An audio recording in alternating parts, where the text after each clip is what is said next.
Hello student, welcome to knowledge hub. आज हम लोग क्लास 10th के केमिस्ट्री का लेसन 3 धातु और धातु में सबसे पहले ये जानना है कि धातु और धातु क्या है और हम कैसे जानेंगे कि यह धातु है और यह अधातु है। इसके लिए सबसे पहले परमाणु संख्या को याद रखना पड़ेगा और इसका इलेक्ट्रॉनिक विन्यास निकालने के लिए आना चाहिए। तो हम पहले सीखते हैं कि इलेक्ट्रॉनिक विन्यास कैसे निकाला जाता है। इलेक्ट्रॉनिक विन्यास निकालने के लिए 288 का एक मेथड होता है जो केवल 10th क्लास के लिए तक ही एप्लीकेबल है और ये नियम केवल 1 से लेकर 20 तक के तत्वों के लिए ही एप्लीकेबल है। अब धातु उसे कहते हैं जिसके बाह्यतम कक्षा में 4 से कम इलेक्ट्रॉन हो। वैसे तत्व जिसके बाह्यतम कक्षा में 4 से कम इलेक्ट्रॉन होते हैं उसे धातु कहते हैं। जैसे कि सोडियम हो गया।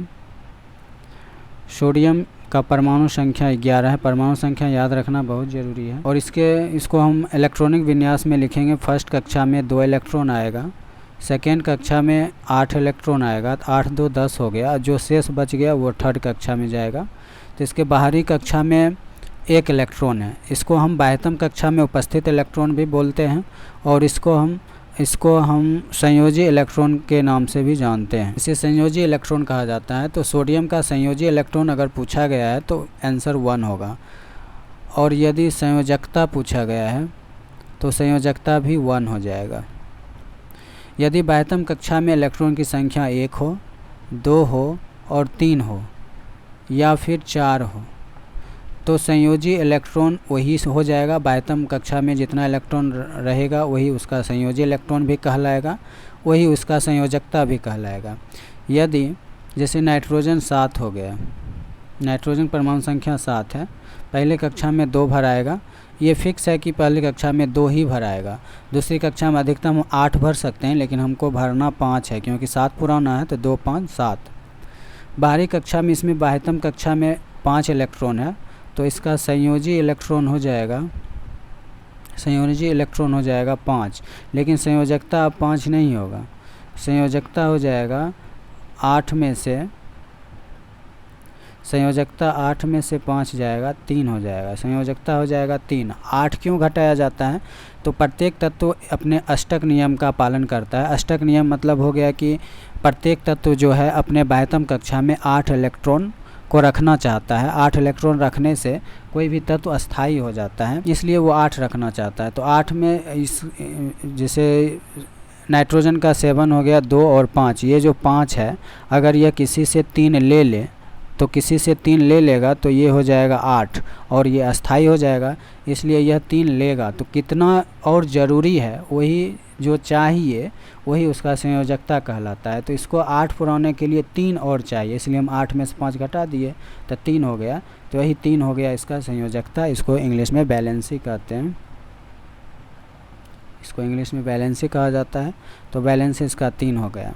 तो यदि बाह्यतम कक्षा में इलेक्ट्रॉन की संख्या 1 2 या 3 है तो वो धातु कहलाएंगे और यदि बाह्यतम कक्षा में यानी संयोजी इलेक्ट्रॉन की संख्या 4 या 4 से अधिक है तो ये अधातु की श्रेणी में आएगा, इसे अधातु कहते हैं। तो इलेक्ट्रॉनिक विन्यास से हम 3-4 सवालों का जवाब दे सकते हैं। पहला कि अगर कोई धातु है, जैसे अगर हम कहते हैं कि कैल्शियम, तो कैल्शियम का अगर परीक्षा में इलेक्ट्रॉनिक विन्यास पूछा गया है तो पहला सेल में 2 भराएगा 2 इलेक्ट्रॉन, दूसरे में 8 भराएगा, 8 2 10 हो गया, 10 8 18 हो गया, फिर 18 2 20 हो गया।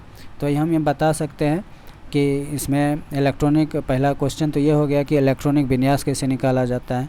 दूसरा हम बता सकते हैं कि ये जो तत्व है ये धातु है या अधातु है। तो हम आसानी से बता सकते हैं क्योंकि बाह्यतम कक्षा में 2 इलेक्ट्रॉन है और जब 4 से कम इलेक्ट्रॉन हो तो वह निश्चित रूप से धातु होता है। तो ये हम कह सकते हैं कि यह धातु है।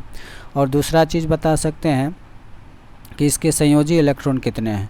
तो इसमें संयोजी इलेक्ट्रॉन की संख्या जो है वो 2 है और संयोजकता कितना है तो वो भी 2 ही होगा क्योंकि अगर बाह्यतम कक्षा में 1 2 3 इलेक्ट्रॉन है तो वही उसका संयोजी इलेक्ट्रॉन होता है, वही उसका संयोजकता होगा।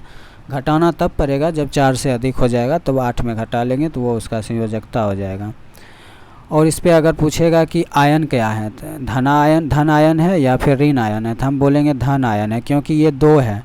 अगर 1, 2 और 3 रहता है तो वो देने वाला होता है, और धातु हमेशा किसी को देता है, और देने वाला प्लस में होता है और लेने वाला माइनस में होता है। जैसे नाइट्रोजन किसी से लेगा, लेने वाला ऋणी होता है यानी कर्जदार होता है, तो वो लेगा तो माइनस हो जाएगा, और ये देने वाला यानी प्लस। इस पर कौन सा आयन होगा, तो धन आयन होगा, +2 चार्ज इस पर आएगा। तो इस तरह के हम 4-5 सवालों का जवाब दे सकते हैं।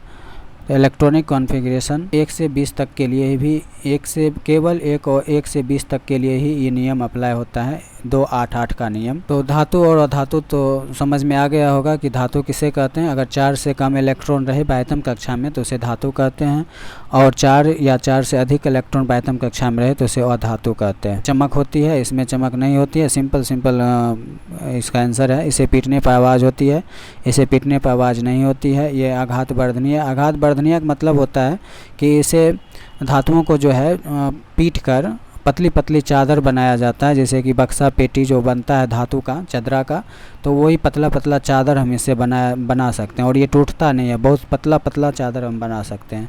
और इसे खींचकर यानी पतला करके खींचकर तार भी बनाया जा सकता है, वायर बनाया जाता है। जैसे तांबा, कॉपर या एल्युमिनियम का तार जो होता है वो कितना पतला पतला होता है, तो इसे खींचकर हम तार बनाया जा सकता है। चांदी और सोने के भी कुछ तार बनाए जाते हैं, वो काफ़ी पतला होता है लेकिन टूटता नहीं है।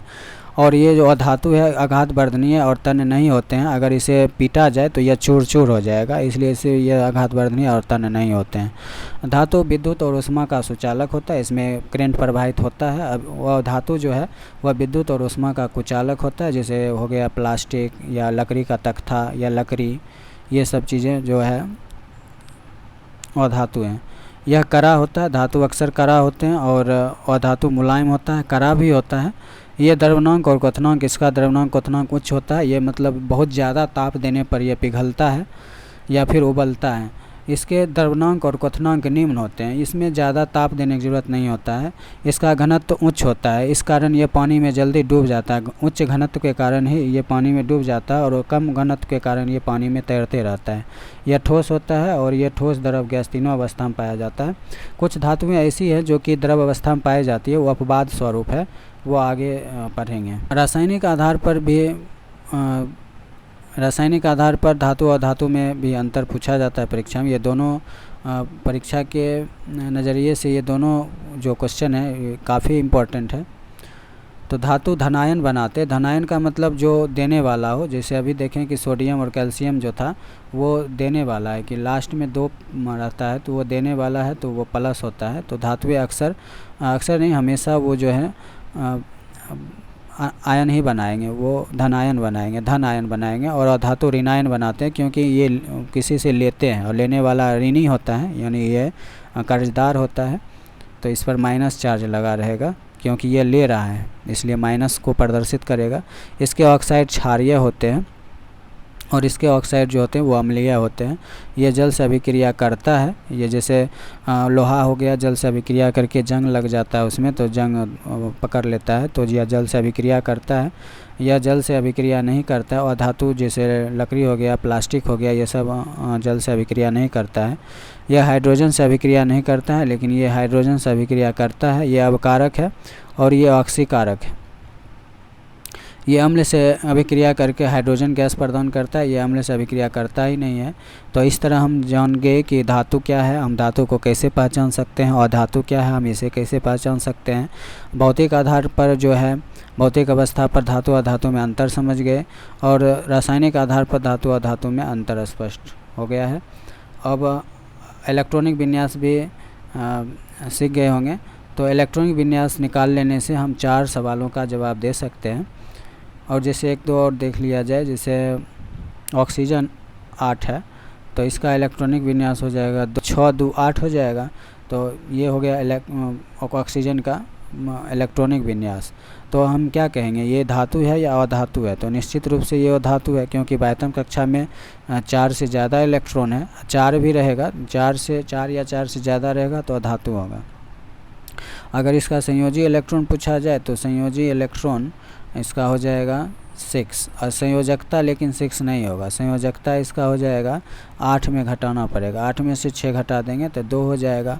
और हम बता सकते हैं कि इसमें कौन सा चार्ज है, धनायन है या ऋणायन है, तो इसमें ऋणायन चार्ज है, यानी सी पर जो है वो ओ पर जो है माइनस चार्ज लगता है, -2 होगा, क्योंकि ये 8 पुराने के लिए किसी से 2 लेगा और लेगा तो ये माइनस चार्ज हो जाएगा, तो ऑक्साइड जो होता है वो -2 होता है।